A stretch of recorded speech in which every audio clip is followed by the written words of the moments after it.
He's got some vocals.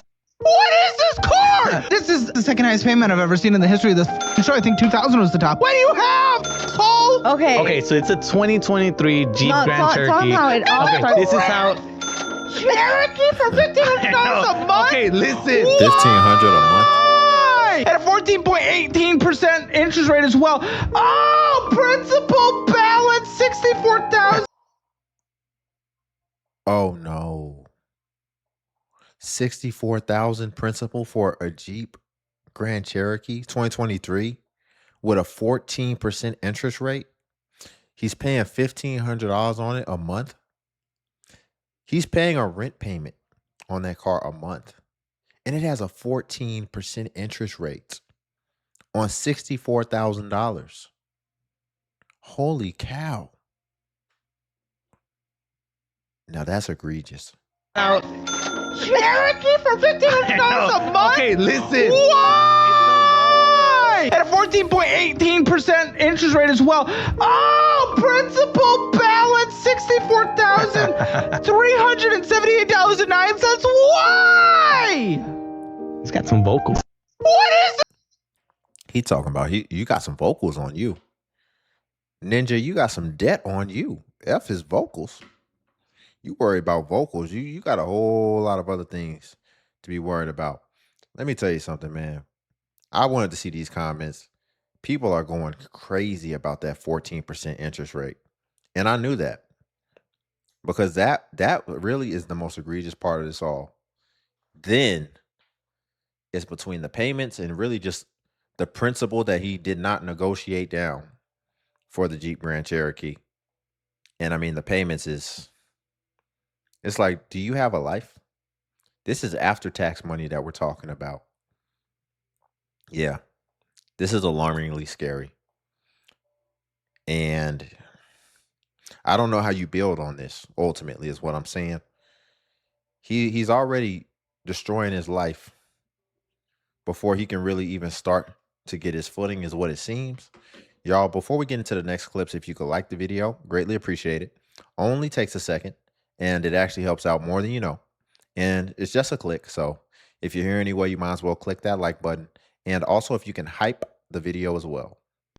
The best advice I could ever offer anybody: never get a luxury car. I don't care how much money you get, do not get a luxury car. Stay away from them. Because I done had to replace the transmission when I first got the car, and now they telling me something wrong with my transmission again, I gotta get it replaced. No, I'm not about to put no more money into that. You had to replace the transmission when you first got the car? So that lets you know what you're prioritizing. You was just looking at the tire shine. You was just looking at the wax. You just like that it's clean. Maybe they said, and it's got Bluetooth. You was like, ooh, Bluetooth. Meanwhile, you got a blown out transmission. And now you done fixed it because you were already done got into it. You done already got into the car. And then you're saying you're having further transmission problems after that? Now, they telling me something wrong with my transmission again, I gotta get it replaced. No, I'm not about to put no more money into that. Please don't get no luxury in car. And it's a luxury expensive. car. You have to keep putting money into it. I don't care how much money you got. I don't care if I was the richest person in the world. I never would buy a luxury in car. Just to save myself the time and the money and the headache. Do not do it. That's the best advice I give you. Because now I got to get rid of this car. I'm about to trade my car out. Whatever. Like, yeah. Do not. So apparently she got what she's calling a luxury. She got a luxury Infinity is what she got. So she got the luxury version of an Infinity. It's hey. Let me see. She said, yes, I had a warranty. It just ran out. How convenient. So she had a warranty. It ran out right after her warranty was up.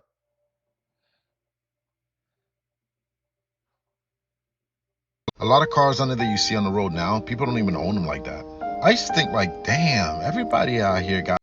His caption says, cars are basically mini mortgages. Even own them like that. I used to think like, damn, everybody out here got money. Then you grow up and realize, nah, everybody just got payments. And the crazy part, the car payments today, 2026-ish era, ain't no $200, $300 no more. On average, people are paying $400 and up on it for a regular car. Some of y'all even paying more than that. So it's like, do you really got money or just How got a can you? monthly bill with nice rims? Mm. A lot of cars. And that's why you see a lot of people starting to live in their car now, because they're paying on their car what you would pay for rent ultimately. And again, he's saying it. How are you surviving? How are you affording everything else in life? Especially when people also today philosophize being single. Your philosophy is to be single now. And so in your mind, it made sense to decide to be single, but at the same time, take on extra overhead as well. It's all on you. You don't have any wiggle room anymore. You're going to be single and decide you're going to live an extravagant life and take on a lot of overhead. It just doesn't work. It'll never work. It will never work. You're going to have to, there's going to be trade offs and sacrifices when it comes to life. And if you make certain trade offs, then you're going to have to make certain concessions on the back end as well. When I was 23, I almost signed up for a $580 monthly car payment. My car is a 2013 Chevrolet Malibu that I've had ever since I was 16 years old. I'm 27 now, so I've been driving this car for 11 years. It currently has 232,000 miles on it, and it's been an amazing car, but when I was 23, I didn't feel that way. To me, the car was old and ran down, and I wanted a new car for no good reason other than the fact that I felt like I deserved it.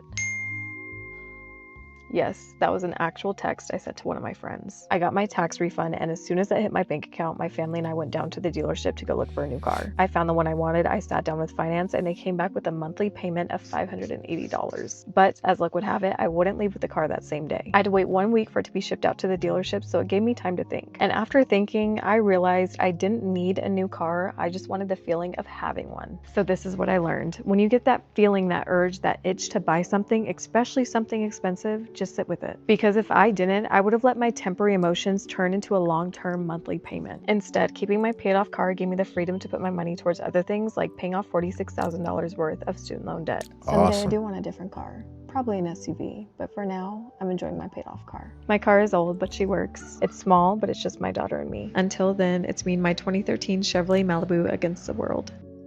When I was So a single mother. So yeah, you got to pick you got to pick your struggles. So I'm glad she didn't add that additional self-inflicted wound, because she's a single mother. You and she has student loans, as we heard. So yeah, you didn't need any more. I'm glad she made that concession. But what I'll also argue, she's saying the payment would have been $580. Honestly, for what we see out here now, that's even kind of low for a newer car. That's low in comparison to the debt that some people are taking on. That's 1/3 of the first person that we reviewed. Remember, he had a $1,500 monthly car payment bill. $1,500. It's like, then, well, where are you living? What is your rent? Your rent has to be at least $1,500. And I would argue it's probably more, considering his car taste. So, I mean, what if you're not hedged against anything? You can't be saving. And if you are saving, still, I doubt you're saving as aggressively to be prepared for if something happens, especially with however you're making money, you lose your job, anything. I can't imagine that you will be prepared for that. That's it. I am no longer going to pay. Like, I like the smell of a money more than I like the smell of a new car. So I was just watching this Consumer Reports that's saying that the car market is starting to get donkey. Her question in her caption says, will cars turn into a luxury only the rich can afford? Honestly, I wouldn't put it past it, because I wouldn't have thought that houses would be a luxury that only the rich can afford. But that's literally where we've pretty much headed into. Even if you owned a house already, it's dang near becoming a luxury that you may not be able to maintain forever, because whether you like it or not, your house is appreciating. And that's directly affecting the amount of property taxes that you have to pay. So even if you already had your house before prices went up, the appraisal value of your house has gone up, which now increases the amount you have to pay in property taxes, which property taxes, what is it really? It's just a tax. It's just made up. And they created the formula to where you have to pay more the more that your house goes up, which is the point of getting a house for appreciation. That's the investment. But you're still proportioning taxes to it going up. So does that really make sense? It really doesn't. It really doesn't. Saying that the car market is starting to get donkey, as if we didn't hemorrhage enough with like the housing and the rent and the groceries and just pretty much everything. Now cars are getting ready to take a hit. And they're saying car payments can be up to as much as $1,000 a month. And I'm not talking like for the Escalade and the Lamborghinis. I'm talking the basic car. No, sir. You will never see me paying $1,000 a month. As a matter of fact, I am pissed that I was even paying $500 a month for this car. And I will tell you right now, this will be the first car that I have owned outright. Next month will be my last payment on this car. And now if you go to a dealership, they say $500 a month is basically a steal. Oh, wow, you got the deal of the century. Because now you could get Toyotas and Fords sitting at over $1,000 a month, as if that's just supposed to be okay now. I swear, I like my base model 10-year-old Civic that's paid off a little bit more every day. That's it. Yep, there you go. We're moving into the time where you just have to pay your car off. Because you don't even want them to really be hitting you with interest or anything like that. And so even if you do get a newer car, you should have a plan to aggressively pay that off so that you can get ahead of that interest. Because as you see, these interest rates are crazy too. And I mean, think about it. The interest rates on cars are getting into credit card territory. And the idea with credit cards is they have higher interest rates, but you're not going to be walking around. Most people aren't walking around with a $60,000 credit card limit. So they have to make the interest rates higher because most people don't. Obviously, if you're not someone who's going to pay or be responsible anyway with credit cards, let's be real, they wouldn't trust you with a super crazy limit anyway. You'd have to build that up. And I would argue somebody who's built up their credit to that extent, you wouldn't be able to just trick them to have them paying this imaginary money. But I really just say that to say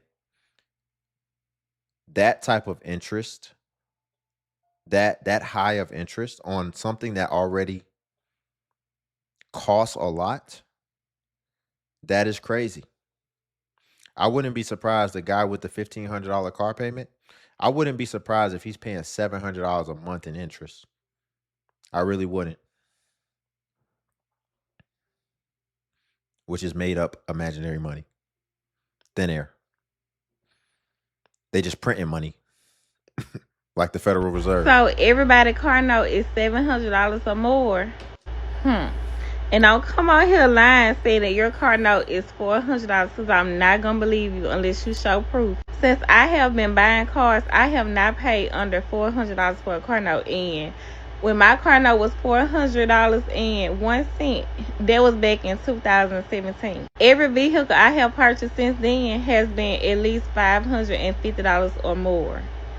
So what y'all doing to these vehicles that we gotta pay so much money? And don't come out here talking about you got good credit, because everybody don't have a 800 credit score. And it's like everybody that I seen recently that bought a car. That'll help you. Good credit will help you, but it still doesn't hedge against the fact that these cars are just priced so high to begin with.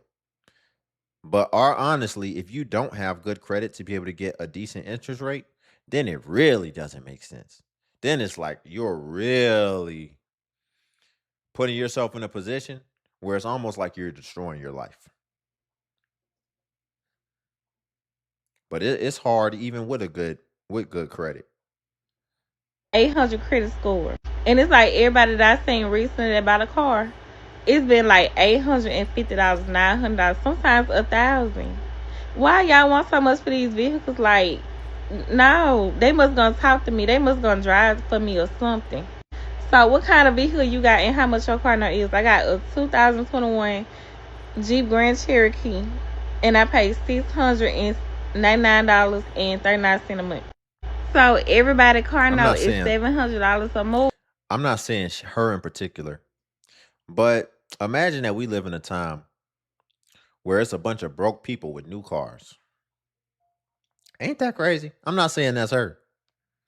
But when she just said that, like even her, she's just like, yeah, I got a 2021. People just list off their cars. They be in the, it could be somebody working at McDonald's. You be like, what type of car you drive? Yeah, I got a 2022 Lexus. It's like, it's so many broke people out here with nice cars. It's crazy. It's a lot. Because they'll just give you the car. They'll just let you mess your life up. Bad credit and all. And the way that they justify it in their mind is they just give you a car with higher interest rate, and then they front load the interest. So you're paying the interest first, and you don't even get to the principal for real until you've been paying for a while. Then they're not even worried about it if you stop paying because they get to get their car back while still holding you on the hook for whatever they're not able to sell it back for. It's a cold game. But I've noticed there is a lot of people who are dang near in poverty with new cars. Most people. Was getting that new car worth it? Honestly, if you had to take into account the car note, the insurance, the maintenance, the gas, and everything else that comes with it, are you satisfied with that car? Or do you wish you would have got something else? Or do you wish you would have kept your old car and just fixed it? I don't know. I'm just asking questions. This is a safe space. Hey, maybe you love your car and it's been a great experience. Nice and reliable. Never have to worry about it. Let us know what you got. And the reason I bring this up is because I see this a lot these days. People either love their car, everything's all good, or they're struggling with their payment and they absolutely hate their car. Hell, I've been struggling with this every day. For the last year, I've been wanting a 2023 Honda Accord 2.0 T Sport. That's all I want. But I keep telling myself, no, I need to keep saving up some money. I got to keep saving up. I don't want no high-ass payment. And hell, I can go out and get one right now, today. But I got to be responsible. So let me know, with all things considered, obviously, different people make different amounts of money and they can afford different things. But with everything being considered, was buying that new car worth it? Was getting that new car worth it? It's not going to be worth it after you get it because it's just like anything. But listen, man, you're 17, the car's underneath your mom's name, and you're paying $2,000 for an Audi RS7, and you're only making... Oh, hell no. We might have to get right into this. But real quick, so it's not going to be worth it. It's just like anything. You want something so bad, then you get it. Just give it 2 to 3 weeks, and then it's just going to be like anything else. And you're not even going to really care about it. You see people get new cars, they don't even take care of them no more. The interior or the exterior. It's just like nothing. It becomes what it's designed for, which it just becomes something to get you from A to B. And it's not anything that you really care about from a vanity standpoint anymore. After that, it's not even about you anymore. It's really just about how people just see it. It's just, oh yeah, it's just a standard. I just got to have something just so I'm not embarrassed. But that big portion is still going to be coming out of your biweekly paycheck. And in a lot of cases, I'm not surprised. For a lot of people, it is the entirety of their biweekly paycheck. They'll have a $1,300 car payment, and after their net pay, they only take home $1,300 each biweekly paycheck. So they already have to get rid of one biweekly paycheck just to keep up with a car. But they don't got no money to go nowhere. And this is how crazy and insane that it really gets. Now, the caption for this says 16-year-old puts parents in $125,000 in debt, renting luxury cars once out. So does he rent luxury cars? That's what he does. So it's a 16-year-old that tried to do his own little business. He probably saw it online, took a course. It's probably Turo. He's probably a 16-year-old seeing one of these Turo gurus saying how you'll become a millionaire renting on Toro, and now he done put his parents in $120,000 worth of debt. And see, this is why if you got ambitious kids, whatever it is that they trying to do that they done seen online that they want to do, some of them want to be day traders or whatever, anything. You need to put your kid in an LLC so that they can separate it. So, and I'm not a financial advisor, but if you're saying that it puts the parents in $125,000 worth of debt, then that means they didn't separate what their child was doing. So now they're going to be on the hook for it. And they might have to take out a second mortgage. But listen, man, you're 17. The car's underneath your mom's name, and you're paying $2,000 for a Audi RS7, and you're only making $4,000 a month. There's. Hey, what's going on, brother? How are you? Oh, that's a good point. Ain't no way a 16-year-old had credit. He had to put it on his mom's name. Well, ain't that nice? That's some supportive parents. The car's underneath your mom's name, and you're paying $2,000 for a Audi RS7, and you're only making $4,000 a month. There's. Hey, what's going on, brother? How are you? This is Yusuf, the car dealer. Yes, what's up, man? Nothing much. So, all right, I'm glad we finally connected. This car payment being 2,000, like I really can't help my parents out in this situation. You know, it's like too much. Have a 2021 Audi RS7. R7. Yeah, RS7. You're paying about almost $2,000 a month, and then on top of that, you have a Mitsubishi Outlander lease. You're paying how much a month? $499. $500 plus insurance, and you only make $4,000 to $5,000 a month. My man, what's going on? All right, I'm actually 17. So you're 17. You're 17. I'm in high school. I know, it's crazy. I'm caught up in such a crazy situation. But you gotta hear me out. All right. So when I got this car, I was 16 originally, and I was working with a group of people, and we bought this car as a rental, and it did good for like the first 2 months, right? Mm-hmm. So, and we were just breaking even every month. And after that, I've just been paying the car out of my own pocket. Like, we're okay doing it, like paying monthly payment, but bro, it's heavy as fuck. Like, it's crazy. Yeah, man. I mean, look, here, again, I'm not knocking you, and I appreciate your entrepreneurship and your willingness to take a risk. But the problem, I appreciate it too. But as a parent, you got to make something out of nothing if you want to try your entrepreneurial stuff. And by something out of nothing, okay, you want to be an entrepreneur. Okay, you get an allowance, you get $5. Go buy some Skittles or something and sell some candy. Try to flip some candy and keep building from there. What type of parent just lets their child start a business using debt? Like 6 figures worth of debt. I appreciate his entrepreneurial spirit, and he's going to get a lot of experience, and I think he'll be all right in life if he's taking initiative this young. But also, a lot of bad implications can come from taking this type of initiative this young, which ultimately is coming out as we see.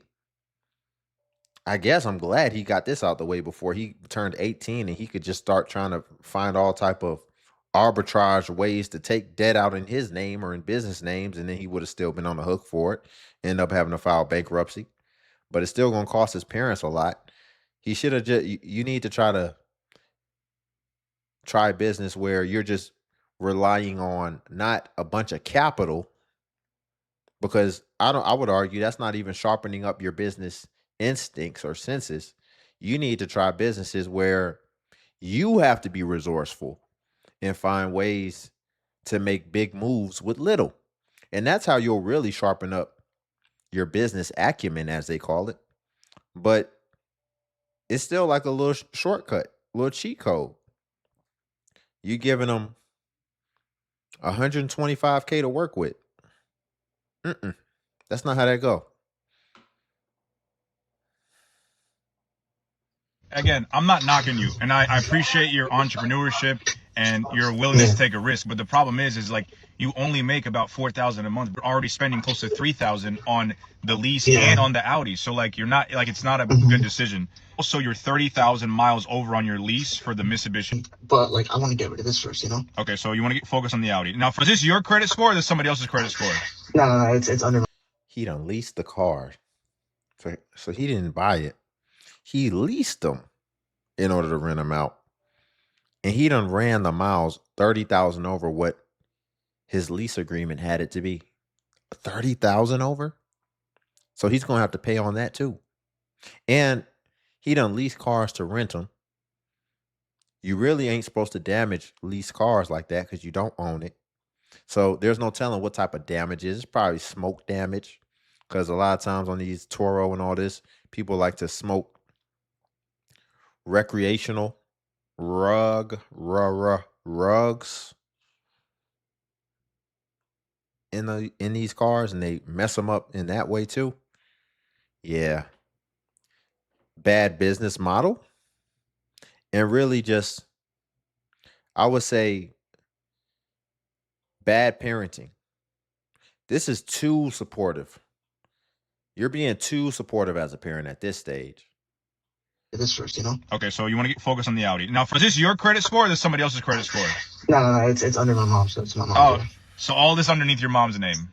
Yeah, all the information I gave you is my mom's. My man, you trying to fool me, man. You told me this was yours. That's what I told you, hop in the car. But, like, you know, the car's under my mom, so I just gave you my mom's information. So that's what would be needed, right? I got you, yeah. So here, you owe $79,000 on the Audi rolled up MMR. It has all the options, even the carbon ceramic brakes. It does have carbon. Okay, cool. So you're not that much upside down on that. I'd be interested in buying that. Oh my goodness. So he done leased one and bought one. So he leased the Mitsubishi, I think, and he bought an Audi.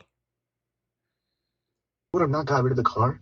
I would have kept it for myself, because, like, the hassle of me paying, like, the negative equity, I would have kept the car at that point. But, like, apparently the turbo went out, one of the turbos. But so ideally, you just want to get rid of the Audi RS7, correct? Yes. I mean, honestly, if I can trade in, I would trade into, like, a different car. But like, so yeah. But it's gonna be underneath your mom's name, is what you're saying, right? Of course, yeah. I can even add a co-applicant, which could be my dad. My dad, he got a letter from Capital One the other day, pre-approval, I think from like 40 to like 60 grand something. Yeah, your parents are loving your entrepreneurship, man. That's awesome. They're able to co-sign on you. I know. Honestly, I'm really grateful to have really good parents, but like they've been helping me out with like this whole car situation too. Like they've lost a lot because of this situation. I got you. And honestly, I wish they didn't get caught up in this, but like what can I do? Because like I think that the best thing for you to do. So as far as when it comes to the Audi, how much money do you have down to like put towards this negative equity? Honestly, like 2 to 3. It's gonna be difficult, man. I mean, you're gonna have to roll. Yeah, I know that is gonna be difficult. You're gonna have to roll over into a different car, or you're just gonna have to like find a way to maybe borrow some money, because right now you're about $7 grand underneath. With the carbon ceramic brakes and everything, I could probably get you maybe 72. So you're probably looking about between 6 and 7 underneath. If you can bring 7 to the table, go ahead. 7 to the table. Bad, man. If you co-signed on your mom.